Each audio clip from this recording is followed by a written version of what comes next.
Hello traders, I hope so तुम्हाला screen clear दिसत असेल. ओके, सो ही बघा, हे डेली कॅन्डलचं स्ट्रक्चर आहे. आता डेली कॅन्डलच्या स्ट्रक्चरमध्ये तुम्हाला कसं दिसतंय, ही ग्रीन कॅन्डल आहे. आता त्याच्या पुढे मदर बेबी फॉर्मेशन झालं आणि मदर बेबी फॉर्मेशनला पुढच्या कॅन्डलने काय केलं, वरच्या डायरेक्शनला रिजेक्शन दिलं आणि हा मदर बेबी कॅन्डल कन्वर्ट होऊन गेला इव्हिनिंग स्टारमध्ये, राईट. म्हणजे आता कोणतं पॅटर्न चालू आहे, डाऊन ट्रेंड सुरू आहे मार्केटमध्ये. आता ही कालची सुद्धा कॅन्डल काय झाली, रेडमध्ये क्लोज झाली. याचा अर्थ मार्केटमध्ये पूर्णपणे डॉमिनेशन आहे बियर्सचं, ठीक आहे. आता याच्याचमुळे आपण काय केलं आज, जसं इथे सुरुवातीला या ठिकाणी बघितलं मी, पण या ठिकाणी विक्स जास्त होत्या म्हणून या ठिकाणी मी ट्रेड नाही घेतला.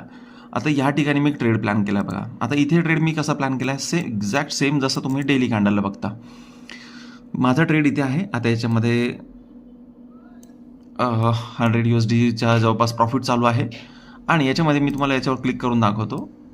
बघा, माझा SL मला इथे मिळाला, राईट. आणि मी इथे सेलिंग करून, जशी ह्या कॅन्डलच्या खाली आपल्याला ही जी मधली कॅन्डल आहे, राईट, जिने बेरिश डायरेक्शनला कंटिन्यू केलं आणि वरच्या डायरेक्शनला रिजेक्ट केल्यानंतर घेतलं आपण.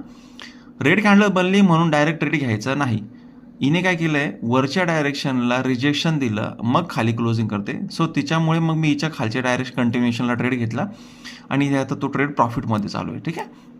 सो इथे तुम्हाला एक बुलिश प्रेशर दिसतं, ज्याच्यामुळे तुम्हाला एक कॅन्डलचं फॉर्मेशन वरच्या बाजूला दिसतंय. आता हा ट्रेड छोटासा आहे, तरी पण मी छोट्याशा रिस्कमध्ये हा ट्रेड आता मी इथे क्लोज करतो तुमच्यासमोर, ठीक आहे ना. इथे यायचं, इथे क्लोजर म्हणून द्यायचं. ओके, क्लोजर प्रॉफिटेबल आणि कन्फर्म, ठीक आहे. सो झाला तो प्रॉफिट बुक. ओके.